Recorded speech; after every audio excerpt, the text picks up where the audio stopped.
আমি প্ৰায়ে আনৰ ফটো বা কাৰোবাক দেখি দৃষ্টি দিওঁ, মনত ভাবি থাকোঁ ইমান গুণী জ্ঞানী হেণ্ডচাম ইত্যাদি। আমাৰ মন চঞ্চল হৈ পৰে, আমি আকৰ্ষিত হওঁ। এই আকৰ্ষণে কেতিয়াবা বিপদো ঘটাব পাৰে বা অপকাৰ কৰিব পাৰে।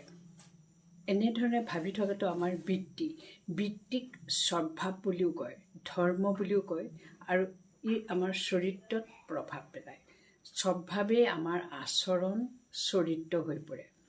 এই বৃত্তি বা স্বভাৱবিলাক আমাৰ নিজা প্ৰকৃতি, গুণ নাইবা ধৰ্ম। ই আমাক অপকাৰ কৰে। সেয়েহে অপকাৰী বৃত্তিবিলাক আঁতৰ কৰিবৰ কাৰণে আমি একলহ স্থিতিত মন নিমগ্ন কৰি থাকিব লাগে।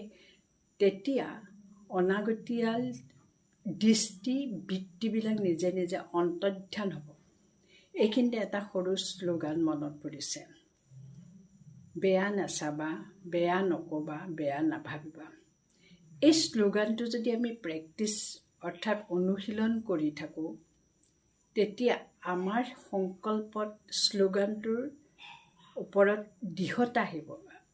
অৰ্থাৎ আমি ডিটাৰমিনেশ্যন যাক ইংৰাজীত কয়, এই দৃঢ়তা যেতিয়া আহিব তেতিয়া আমাৰ দৃষ্টিবৃত্তি কমজুৰিবিলাক আৰু ব্যৰ্থবিলাক নিজে নিজে পৰিৱৰ্তন হৈ যাব।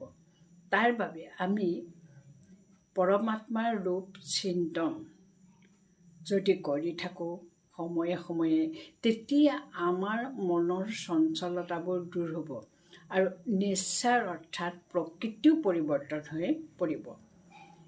এইখিনিতে আৰু এটা শ্লোগান আমি কওঁ, see no evil, hear no evil, talk no evil, think no evil, do no evil।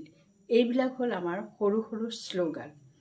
এইবিলাক আমি আওৰাই থাকিলে আমাৰ দৃষ্টিবৃত্তি সদায় ইতিবাচক হ'ব, শুভ হ'ব, আৰু অভ্যাসত পৰিণত হ'লে চৰিত্ৰও সলনি হৈ পৰিব। ধন্যবাদ।